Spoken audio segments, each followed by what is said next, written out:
Hey everyone, welcome to the Wannabe Balance podcast. I'm Crystal Escobar and this is episode number 120. Today I'm interviewing Lenny Evans and we're talking all about healing the inner child and addressing our childhood trauma, which I believe every one of us has on some level. So before I play the recording of our interview, I wanted to quickly introduce Lenny Evans. Lenny Evans has been a business partner of ours for over 17 years. He's definitely accomplished a lot in his life. He was number 36 millionaire in Isagenix. He was one of Isagenix trainers. He's also an author of the book Journey to Believable. He's a belief coach, yoga teacher, breath coach, and so much more. So I'm excited to dive more into his story and get a few nuggets of advice from him as far as how to heal the inner child. Lenny, I'm so excited to have you on here. I've known you for many years and we have been in business together for, 17, 18 years. I mean, you've been in business with Sean longer because before you knew Sean, even before Sean and I got together. But the purpose of this call, the reason why I wanted to have you on is because you have so much to your story. I've heard you on other episodes of other podcasts and things, and I was like, oh my gosh, I need to have Lenny on my podcast because first of all, we have so much in common. And second of all, you just have this amazing story. You've come so far. You have so many life lessons to share. And I can tell that's kind of what you're passionate about now. And that's what you're doing is helping others with their own, inner child work, healing that childhood trauma and overcoming all these obstacles. And you have so much experience in your life that I just wanted to dive into your story and talk about all the different things that you've learned throughout your life thus far. Wow. Well, Crystal, I am so thrilled to be on this podcast with you. I've listened to so many episodes and I'm a huge fan of you and Sean and your entire social media presence. And I consider you guys mentors of mine. And it's funny because, even though we knew each other back and forth and we saw each other at a lot of events and on stage often, I never really got to know either one of you guys all that well until just in the last year when, we've had this really exciting thing come into our lives called the ER shred. I'm sure you talked about it on here, but oh my God, it changed my life. I was so skeptical and I was like, what? And now it's really helped me because everyone in my world needs to check off the nutrition box and get dialed in and feel like come alive. That's one of the words we go by. Yeah. And, so once that happens, I think, and that happened with this again, it leads everybody on this healing journey, and at some point, I think I was running away from it my whole life. It was like that one of those quotes, a Rumi quote that says, the cave that you fear to go in is the one you must go in. I'm like, ew, nothing about that sounds fun. Yeah. I do not want to be in a cave anyway. No. But then to finally realize that all these personal growth programs that I was doing, that I had gone to, I walked on fire with Tony Robbins. I went and saw Bob Proctor live. I was a huge fan of Jack Canfield. Matter of fact, he had me speak at a couple of his workshops. I went to everything by Dr. John Gray. I was a junkie, jumping all the time, always looking for that next thing that was going to make me figure it all out. And it really led me back to my inner child, and it was funny how it happened, but it happened during the pandemic. And it happened right before you guys really came back into my life. And so I kind of want to unpack a little bit of that because it's on this personal growth journey that we're going to get to a place where we feel like a hamster in a hamster wheel. One of the late great teachers taught me that a long time ago. Is insanity is just continuing to do the same thing over and over and over and just expecting different results. And when it came to, so many things in my life, I desired, I had to go back and deal with some inner child trauma that happened to me when I was a little boy that I had never had a chance to talk about. I'd never had a chance to unpack. And my dad's been gone now for about a decade. But boy, was he an interesting character. Wow. I actually lived to please my father. He taught me at a very young age to stay in line. When I was just a little guy, I did something that I don't even think that was that bad looking back, but man, it embarrassed him in front of a friend of his. We were barbecuing, cheeseburgers and hot dogs. I don't know what was happening, something epic. It was so epic, in fact, that he beat me and he threw me into a shed really hard, and I was bleeding, and he locked me in there. And then I learned that day to never, ever, ever cross a line with my father. So from 7 to 57, I pleased my father. And it was really interesting how even after he died, I started kind of floating around, not knowing what to do. And it wasn't until I got involved watching some politics. This is not going to go political, I promise. During but COVID? I started watching this. Yeah, during COVID, I started watching. I think we all got sucked in a little bit from time to time. Yeah, and anyway, the guy that was on the screen was like, oh my God, that's my father. That's my father. And I kept rewinding, like watching these. I don't have TV, but I would watch it on YouTube and on my phone. And I would stop and I go, what did he say? And I go, oh my God, that's my dad. That's my dad. And it was this guy named Donald Trump, who turned out to be like the trigger for me to say, look, there's something wrong with me. Obviously, I have not healed from my father. I see my father. They're the same human. That's how my dad was too. It was crazy the way he talked to people. And so it triggered this thing. And I saved up the money and I invested. It was about $500 to do inner child work on Zoom. And it took about 4 or 5 sessions. And Crystal, it was one of the best things I ever did for myself. Like, wow. It was really cool because the hamster wheel for personal growth is going back and I think unpacking some of the most very vulnerable things that happened to us by people that were in charge of us. There was something that happened and it was so, and you guys, me, Lenny, I will never judge your trauma. Please never judge mine, because everyone's are so different. Like you're a little 3-year-old girl and a really strong man comes up and says, hey, what? If you couldn't handle it, then it went offline. And so it's been offline ever since.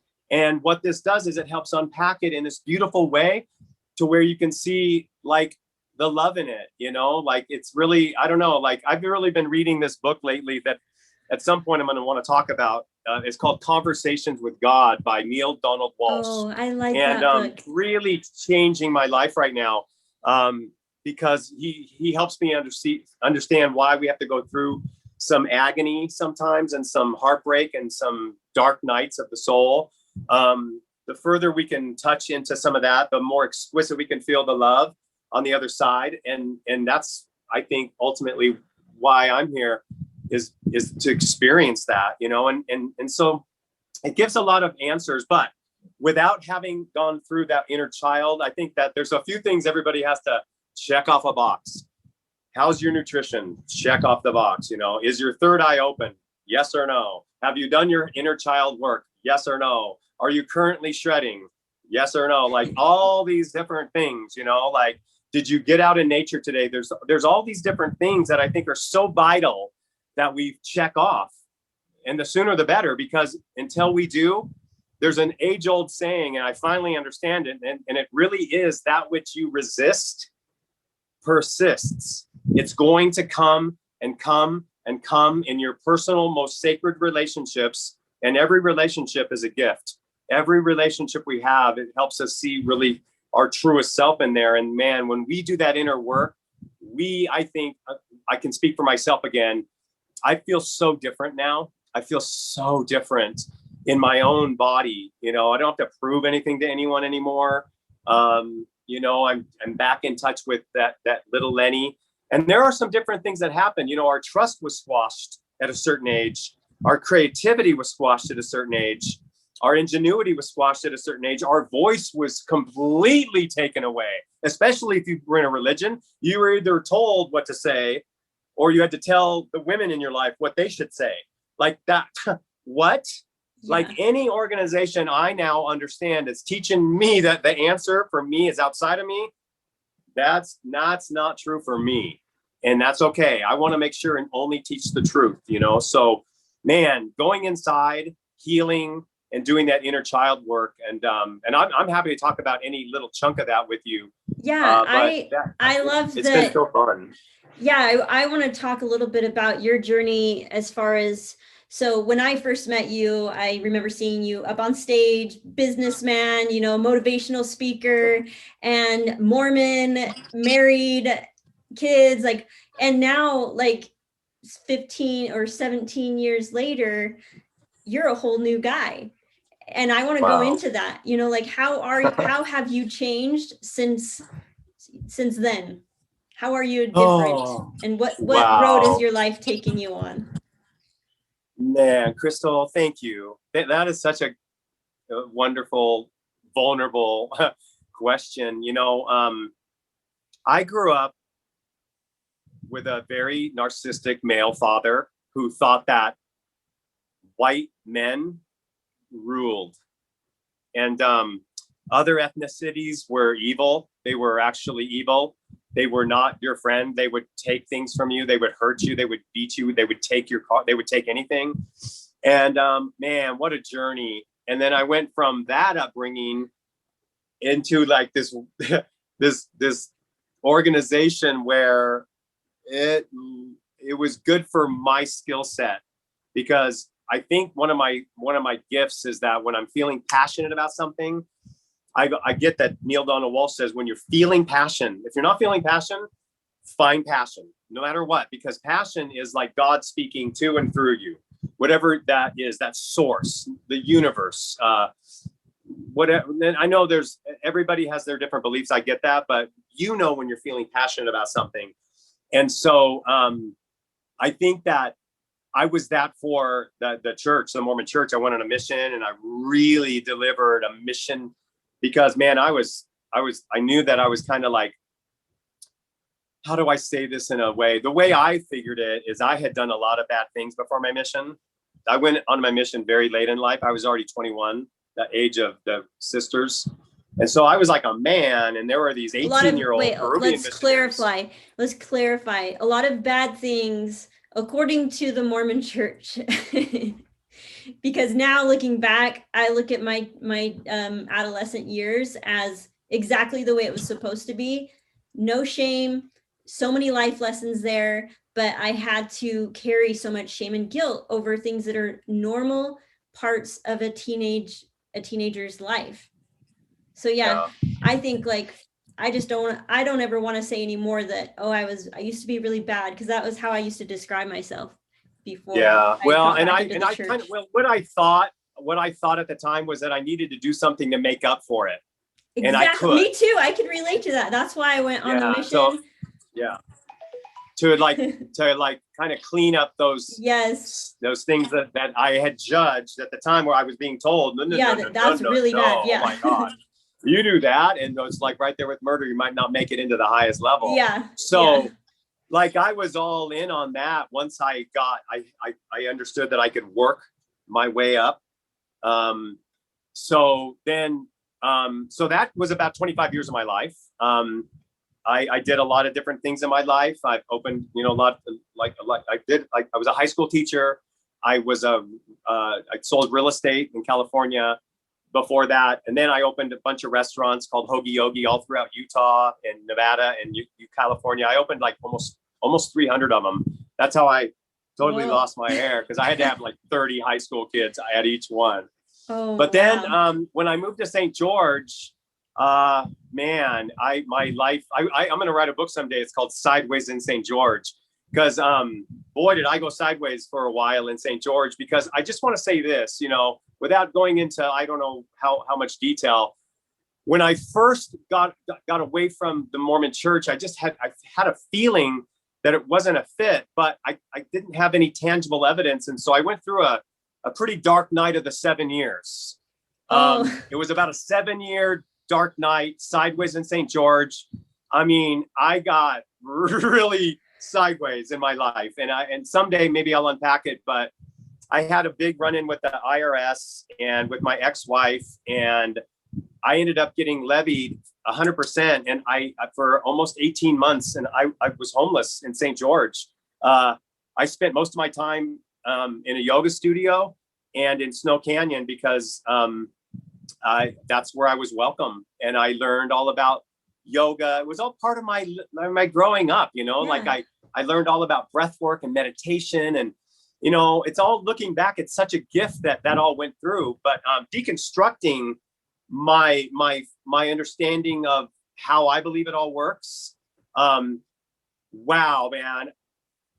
Neil Donald Walsh was interviewed on Dateline with Matt Lauer years ago.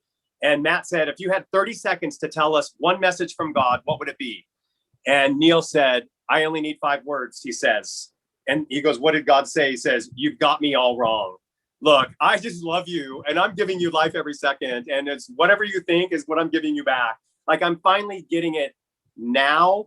And so obviously I had to go through all that. And part of it was my inner child again, because that kept coming up no matter what relationship I tried to find healing in. I remember I was a big one that thought that the woman would complete me. Oh God, if I had a couple dollars for how many times I thought or probably said that, you complete me. No, There is no other person completing you. Like, it's us completing ourselves. I get to complete me. And then once I have that, then getting into another relationship with someone that completes themselves. What would that even be like? Because I know what, as of right now, I have to be really honest. I don't know. Sorry, I'm getting a call. I'd have to be honest. I don't know what that's like yet. I'm getting excited about the possibility, because before I did that inner child, I was still trying to please my mom and my dad. And wow, those dynamics are real, and every single person has them. So I just think the sooner you're ready to take a look at any kind of inner child healing you can do, good for you, because it takes courage. It does, but it doesn't take anything. The lady that helped me, and I'm learning how to do it, because that's one of my favorite things to do now, is take people through a 3-day retreat, which I call Follow Your Bliss. And what I like to do is teach people the things I'm learning that can improve their life right away. Yeah. I've just always been that way, and so now, of course, I'm getting drug into becoming an inner child healer person, because I think it's one of the reasons we came to Earth. Yes. So I know that it takes much more than just, what you can share on this podcast, because you said it's a 3-day retreat, but what types of advice could you give for people getting started on, digging up the trauma, because that's probably the first step, right? We have to be willing to look at it and talk about it and, kind of revisit it. What would you say? What is the kind of like a process?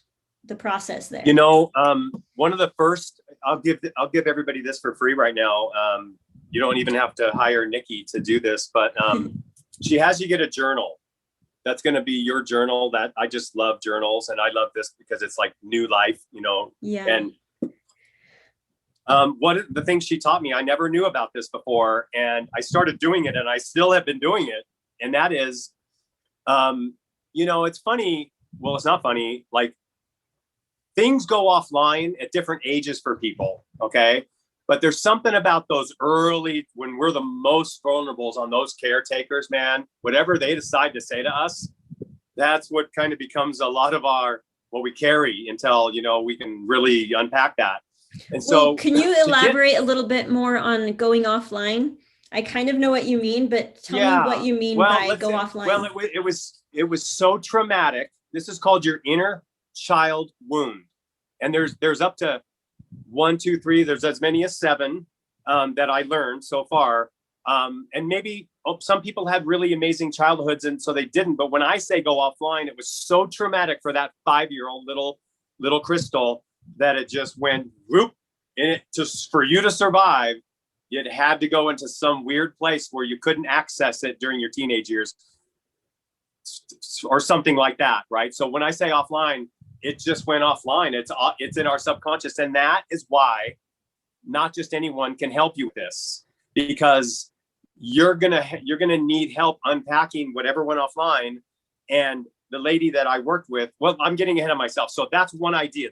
So if it goes offline, so we got so scared about something, it went offline, and we got so yelled at or embarrassed, like we wore the wrong thing and somebody said something in front of a bunch of people, and literally it went offline, right? So anything that's gone offline must now come online and let it go in a new timeline. And that's what a lot of this, what I've studied, all the great teachers that came up with this stuff in the last bunch of years, they say that the skilled person helping you through this takes you back, and you get to scramble it, and then you get a new timeline, and so it completely changes from that moment on, right? And it's not as weird as it might sound.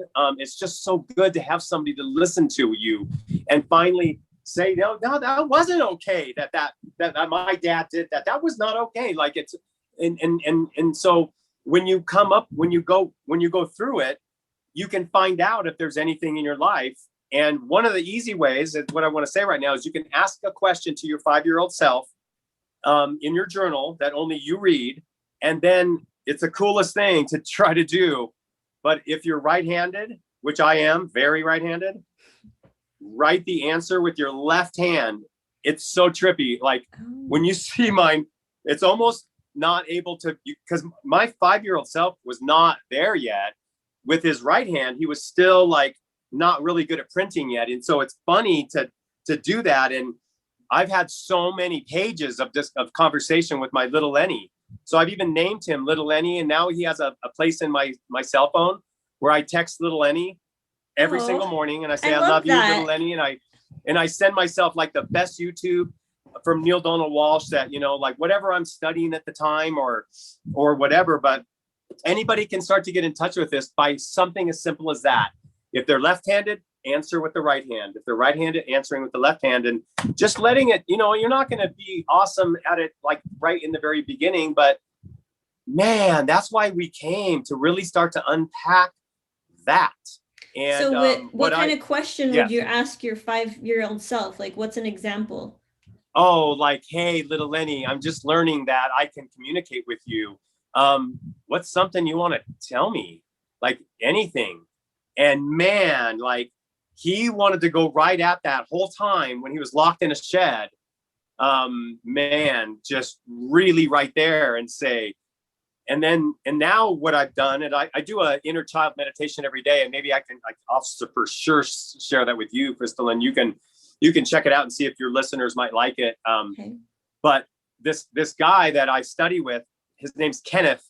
What he does is he has you do a meditation where your 7-year-old self, your current self, and your 97-year-old self have a moment where you come together, and everybody's proud of each other. And everyone says, I love you. Like you hug each other. Like it's wild. So you're just visualizing that in your meditation? Yeah. With your mind, of course, just your eyes closed. And I'm really into what I call that eyes closed action work, where we can see things happening, visualizing it with our eyes closed and get to a point where we're feeling it really makes it happen fast. Or faster, as a way for manifesting. But oh yes, I think that I believe that we have the right to, in our mind, in our imaginal acts. That's what Neville Goddard calls it. Neville Goddard is a person I study. I like him a lot. I don't know if you've ever heard of him, but he writes. I've just heard of him through Wayne Dyer. Wayne Dyer. Oh yeah, quotes him Wayne a lot. Dyer. Yes. Yeah. Oh, I love Wayne Dyer. God bless Wayne Dyer. He changed my life so much. Yeah.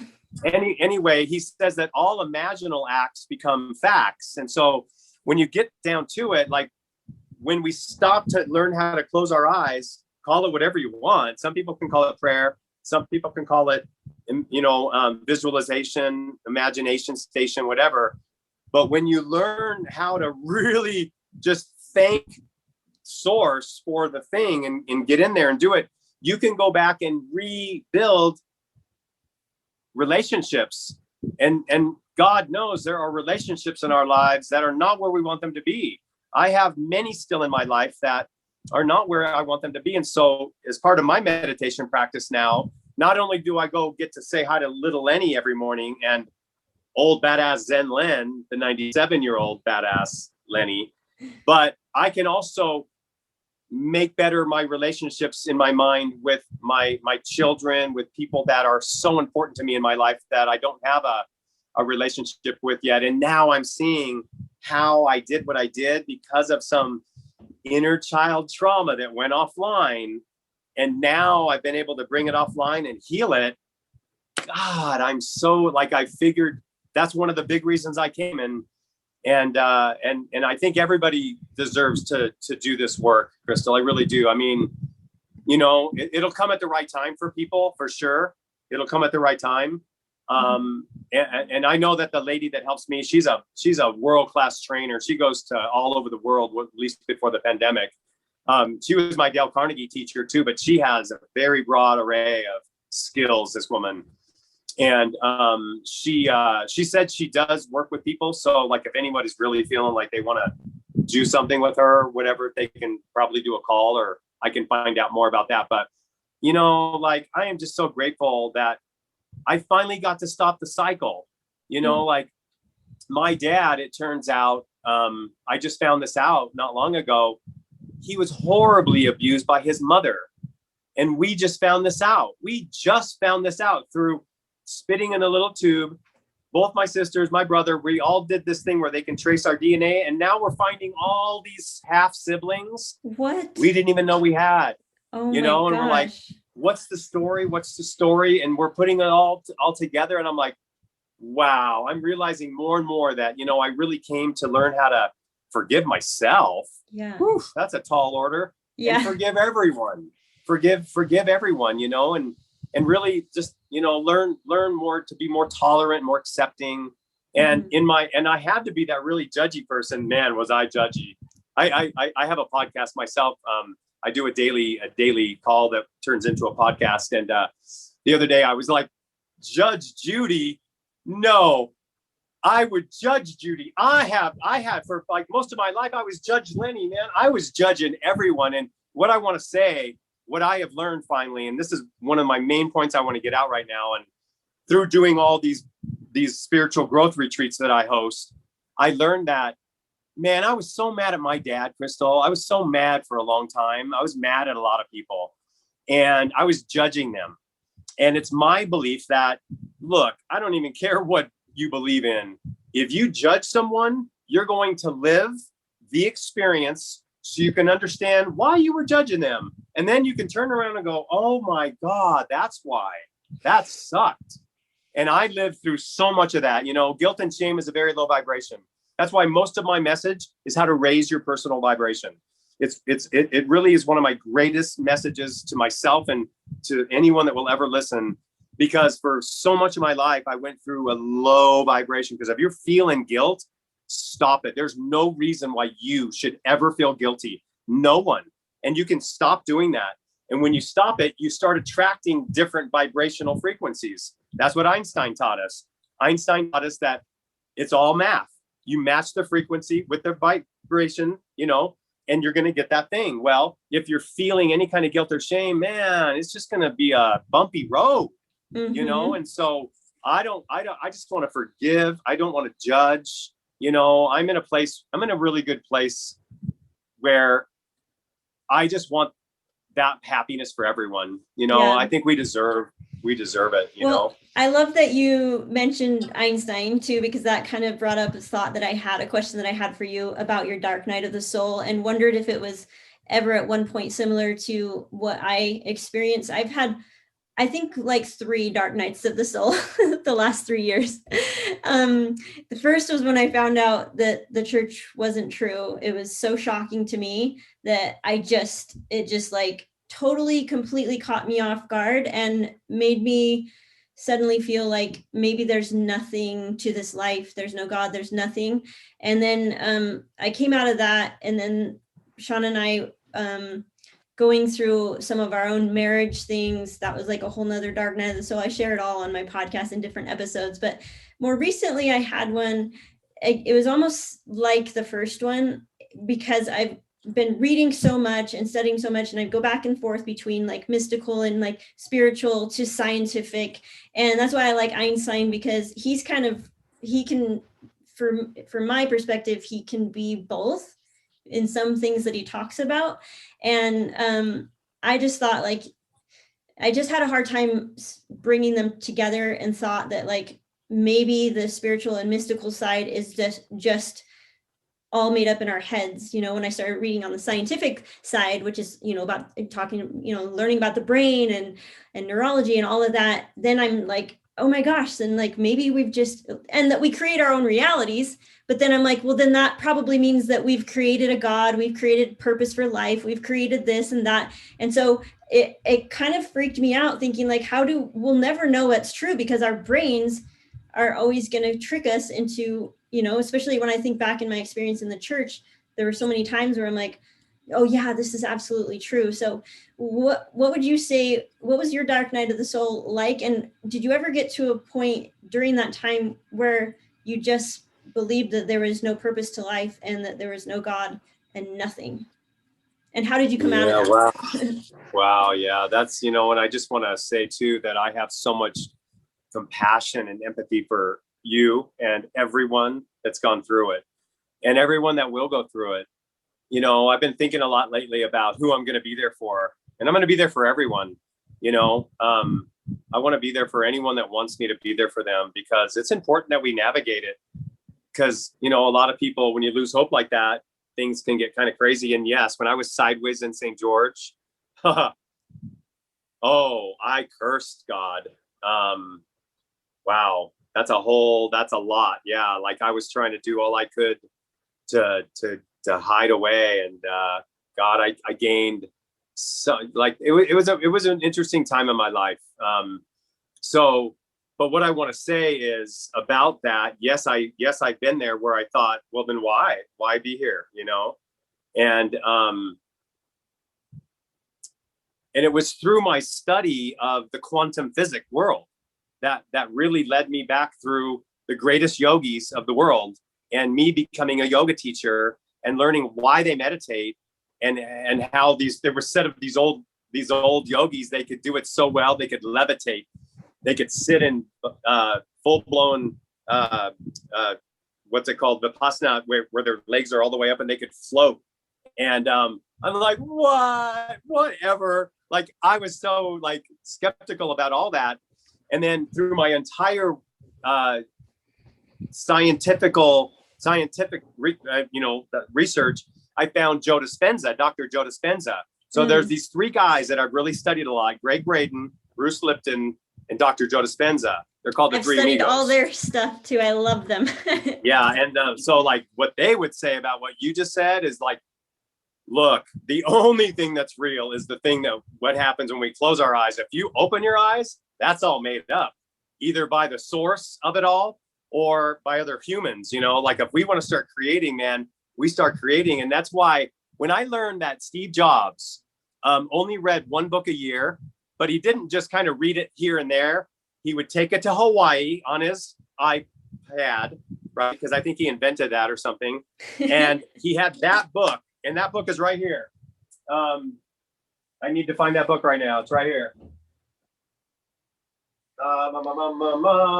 Okay, I have books everywhere, literally. Yeah. But it's where it's sitting over. It's in another pack. I didn't think I was going to talk about it, but it was called The Autobiography of a Yogi by Paramahansa Yogananda. Oh, I have that book. It's a little orange book, right? Yes. I've only read a couple chapters. I've only read a couple chapters, but I love it. Steve Jobs read that once a year for the entire month while sitting in his dream home in Hawaii. And he would just close his eyes, and he did it so well that before he passed, he did what he wanted to do. And that was to make a device that was so awesome that it became almost like a human appendage, the iPhone.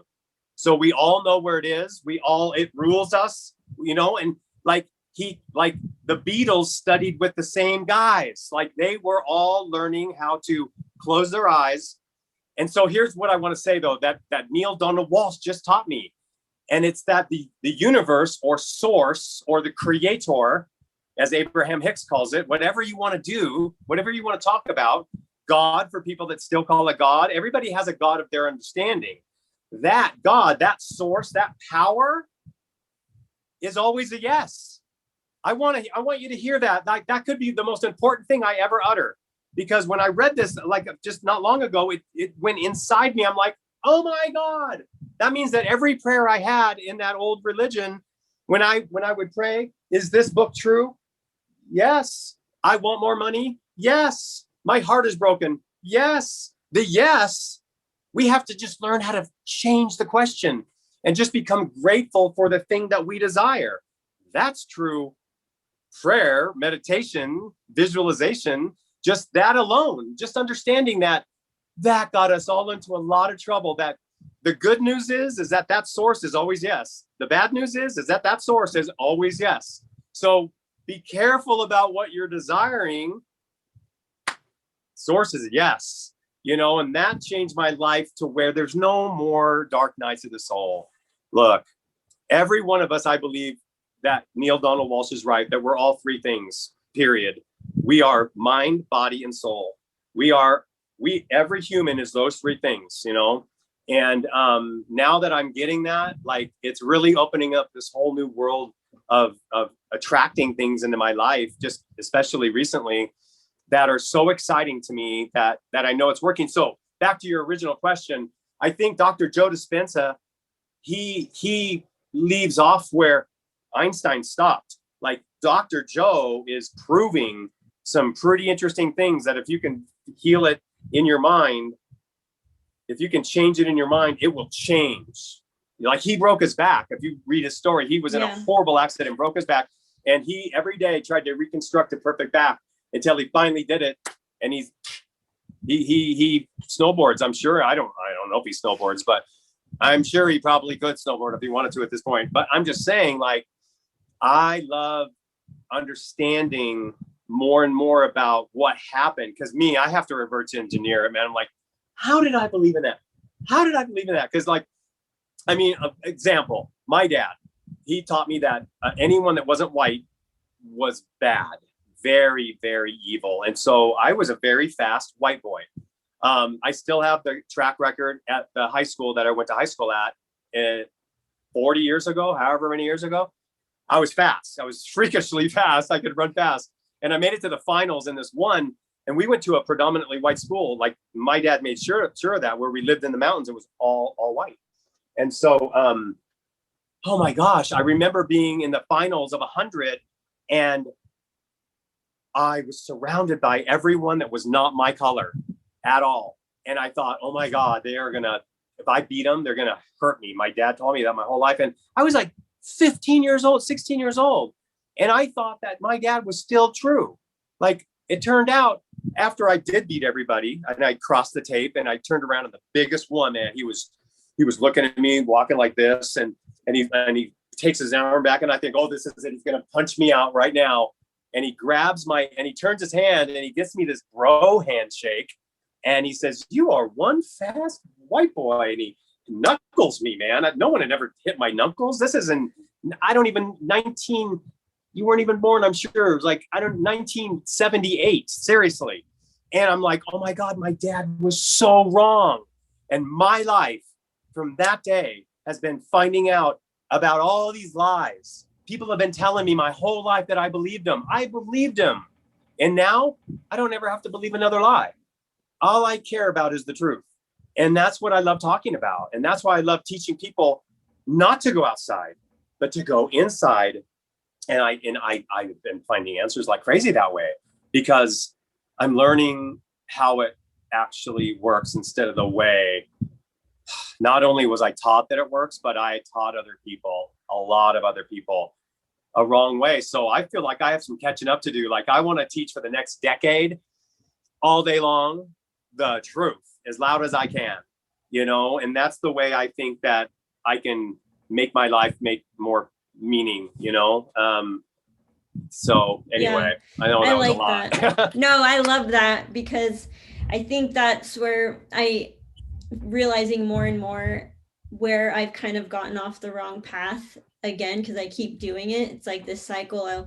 I know what I did in the church that led me to just trusting other people over myself, but I'm still doing that, and I can't break that cycle, because I'm like, I want to find the answers in books from other people that I believe are probably smarter than me. They figured life out, and I'm getting better at being more diligent and consistent with the meditation, but I'm still trusting that the books are what have all the answers for me.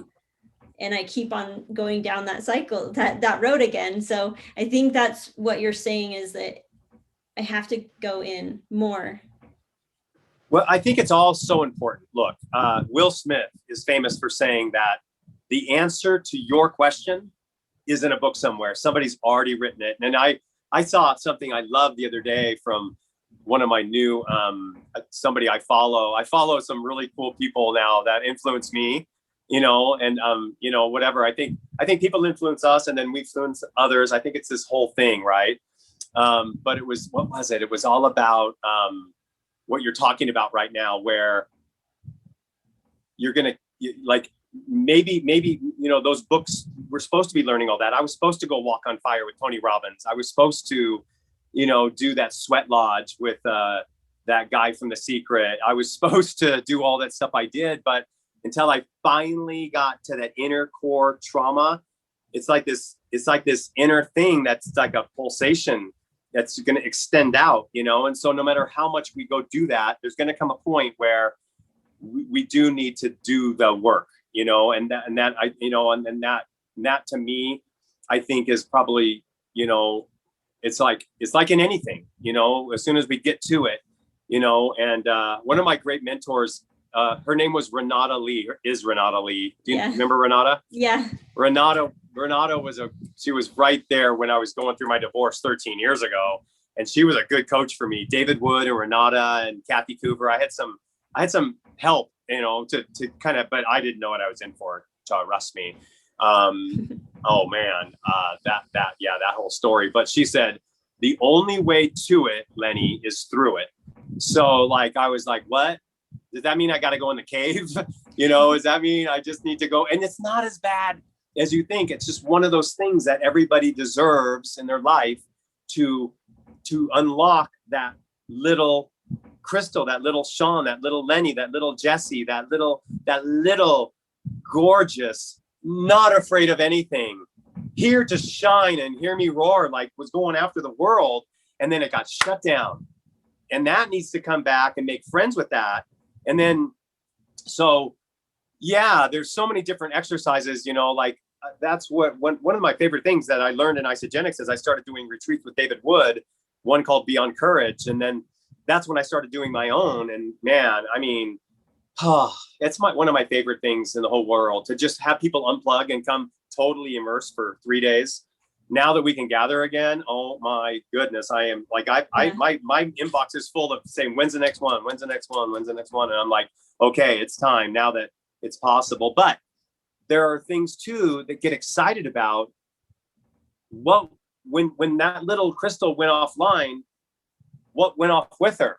What's about to come? I mean, you already know, I told you and Sean straight up that this movement that you guys are leading is a world changing movement.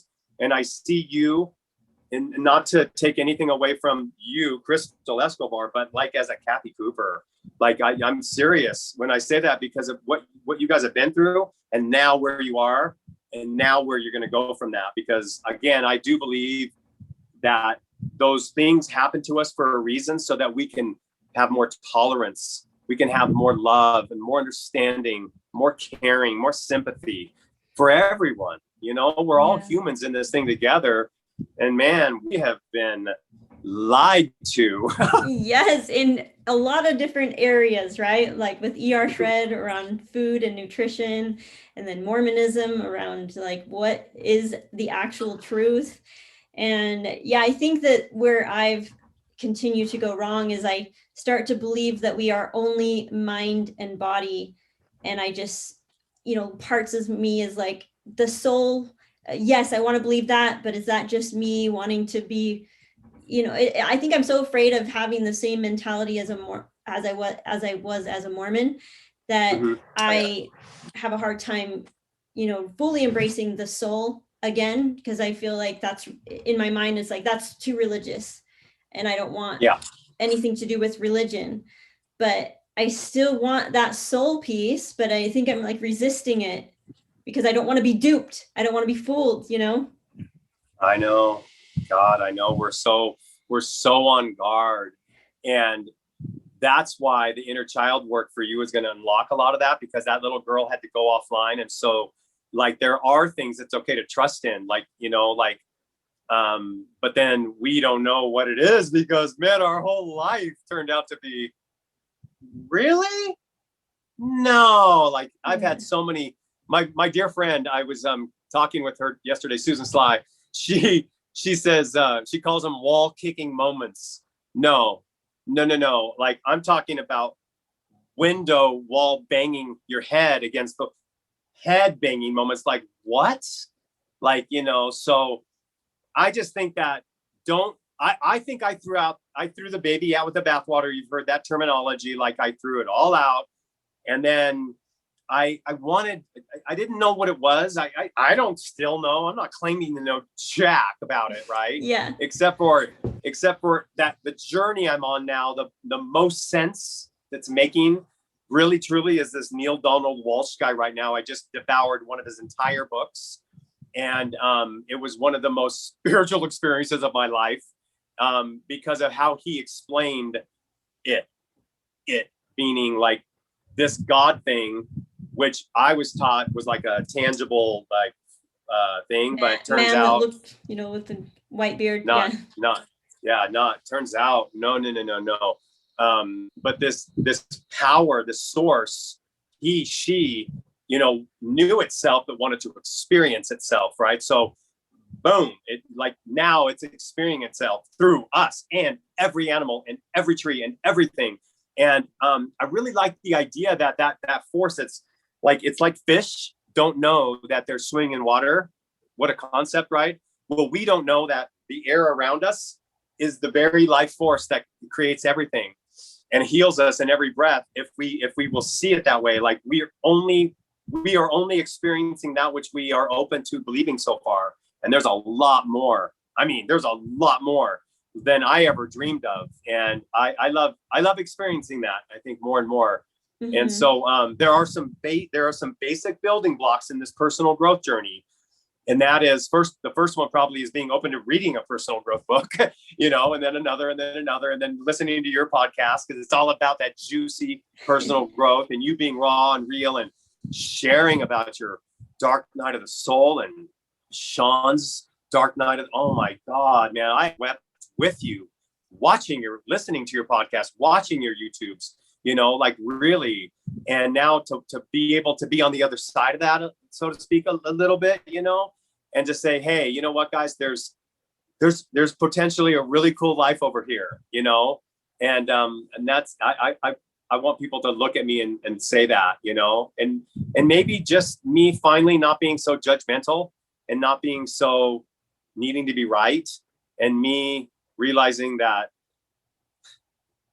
it doesn't matter what color you are, it doesn't matter what sexual orientation you have, it doesn't matter. None of that could possibly matter.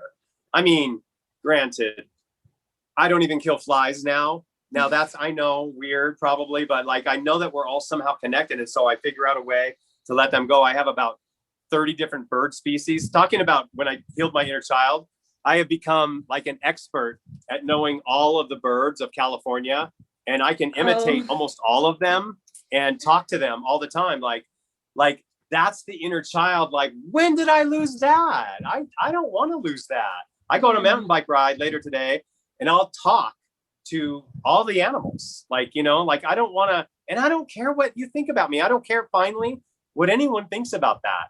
But I've spent my whole life getting to this place, you know, and I feel like I'm just onto something right now.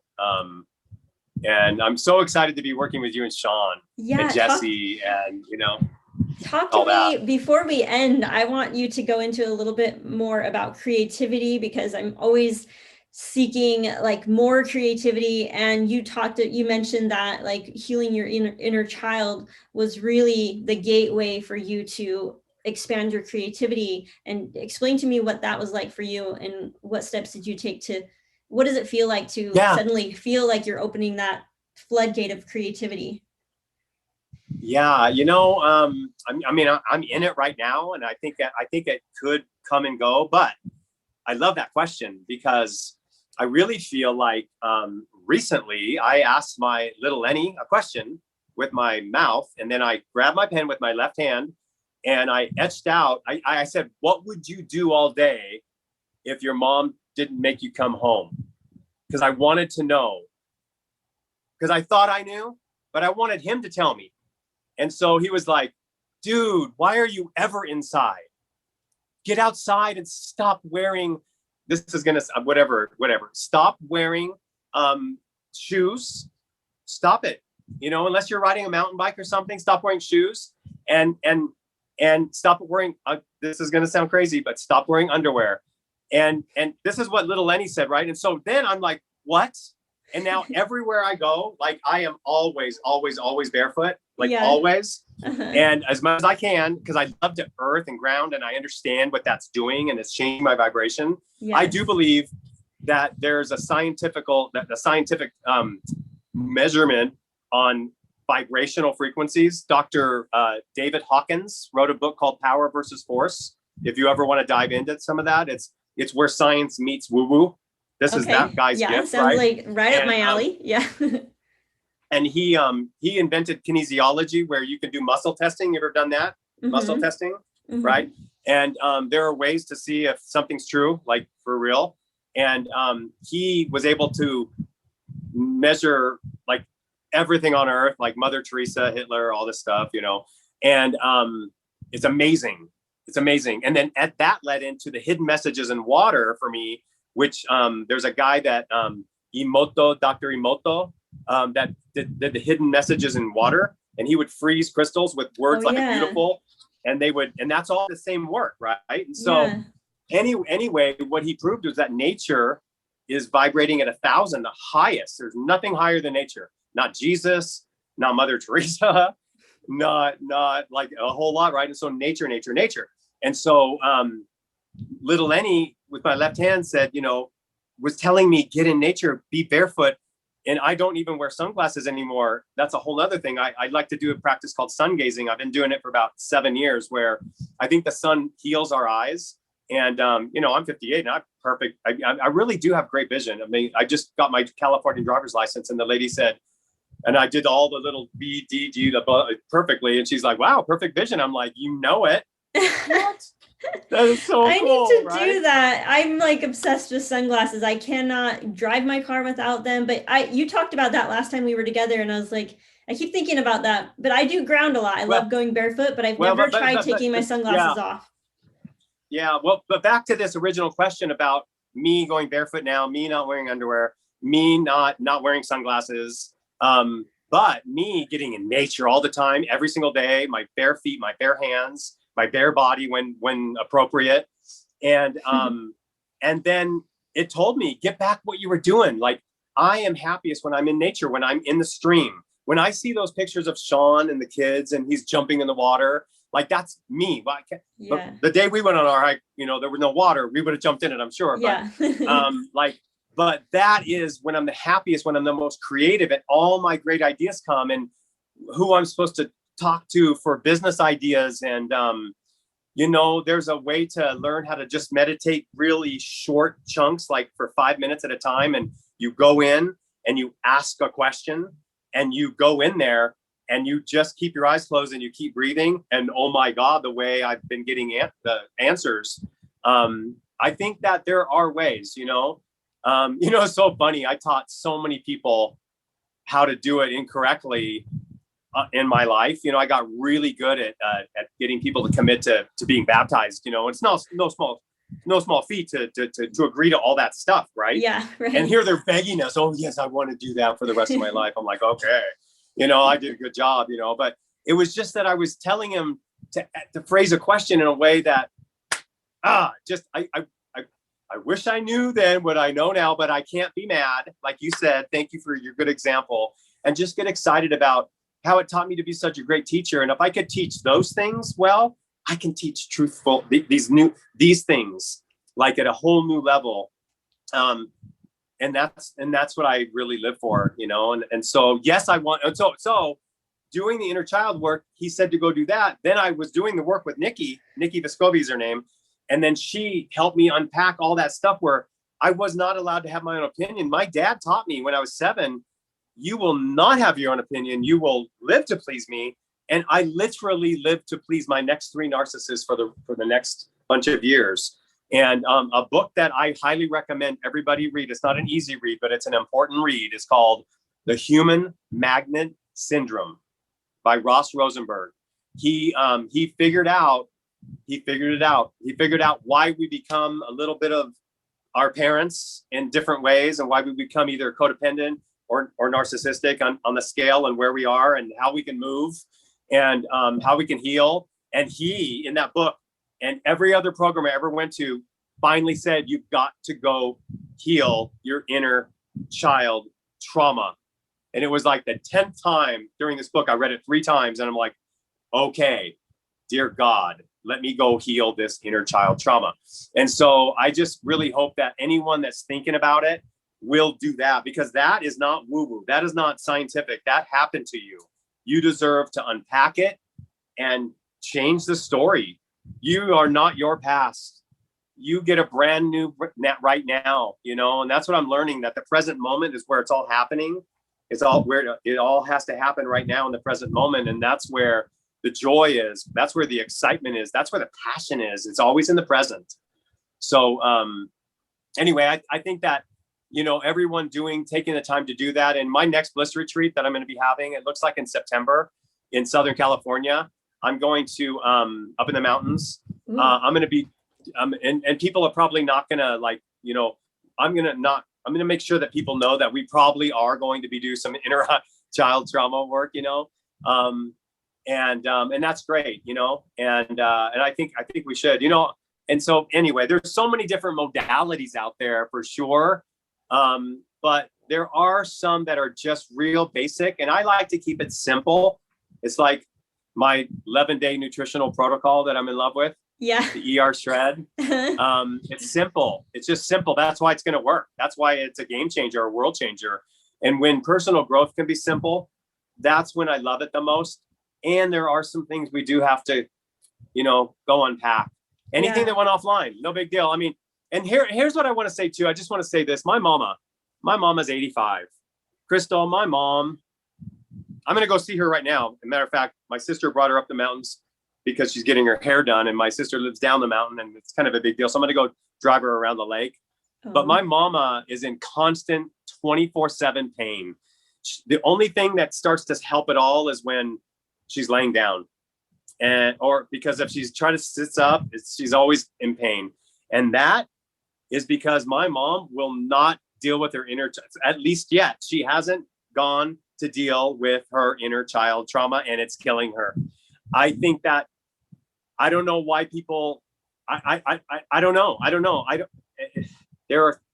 really believe that as my mom takes this on too, and I help her heal her inner child trauma, that my mom can start living more moments during the day that are pain-free. Because I think it shows up. There's a book I recommend from Louise Hay, and Louise Hay made it possible for How to Heal You Can Heal Your Life by Louise Hay, right? And she made it possible for Wayne Dyer to even be an author. And I love that woman. I have done her meditations. She has an inner child one where you go hug your 5-year-old dad and your 5-year-old mom. It's kind of intense, but it's all part of the work. It's all part of the work. And you know what? We can heal. We can heal our lives. We can have a totally different life. That's what I'm hoping for anyway, you know, because I've had a pretty tough go. I never thought I would be where I'm at right now. If I could have looked back, but man, I am so grateful to be on the other side of so many things that I thought were true that turned out not to be true. Mm-hmm. Oh God. Yes. Oh, I love that, Lenny. Thank you so much for sharing that. It was so helpful.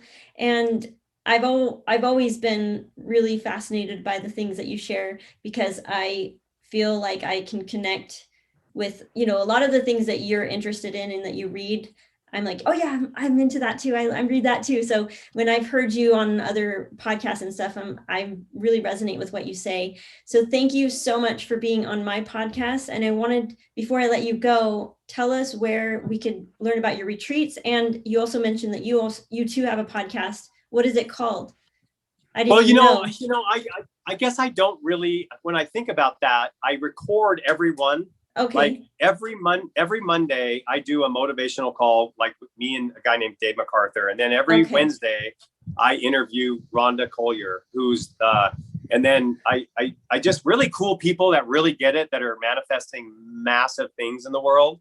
Mm-hmm. And we record it, and then I have it on a little, like on a Facebook group, basically. Okay. And so, I've done like 800 episodes with Dave. It's funny to me, but it's just like, and a lot of it is about my company, my network marketing company called Isogenics, that I love with all my heart. And now more than ever, because of the 11-day ER shred.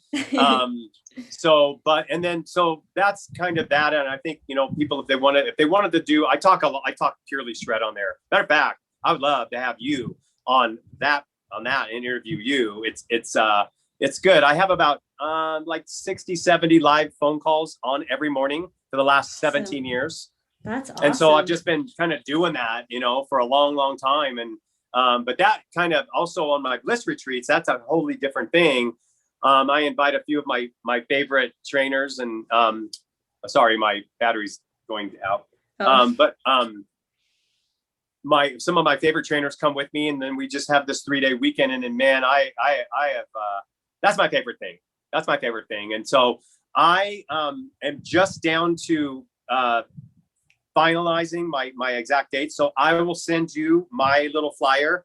And I know when I talked to you and Sean before, Sean was like, we gotta work this year, but next year. And I'm like, dude, I cannot wait to do one of my retreats. I mean, that's why I think it's one of the reasons why I'm alive, it makes me come alive, that stuff. And so I'll get it to you. And maybe if you think it's awesome, it's usually like $275 to come for the 3 days. And then I can talk all about the meals and stuff like that and accommodations, but it's just, I am just jonesing to hug people again, like I think not hugging is very damaging. It's one of the most vibrationally uplifting things you can do, with another human. It's just a gentle hug, man. Yeah. I don't know. That's my body. That's my love language, is physical touch. And so I think, man, this was a test for me, but hey, we made it. And I would love to just, anytime I can ever be on anything with you and you and Sean, Crystal, I see us doing retreats together and stuff like that in the future. Yeah. Because, we have a lot in common, and I just really honor your journey. You and Sean, God, you guys have been through so much, and to watch you guys step into your greatness and your power, it's beautiful, and we're just, I think personal growth means there's always next level, so here's the next level. Yes, it's been so fun working with you this year on ER Shred. That has been exciting. Yeah, you bring a lot of energy to the table, so we're so grateful for you, and I'm so grateful that we got to have this conversation today. Me too, Crystal. Thanks, Lenny. Thanks for listening to the Wanna Be Balanced podcast. Get access to free resources available at wannabebalanced.com. If you love the show, then leave a review or share it with a friend. Until next week.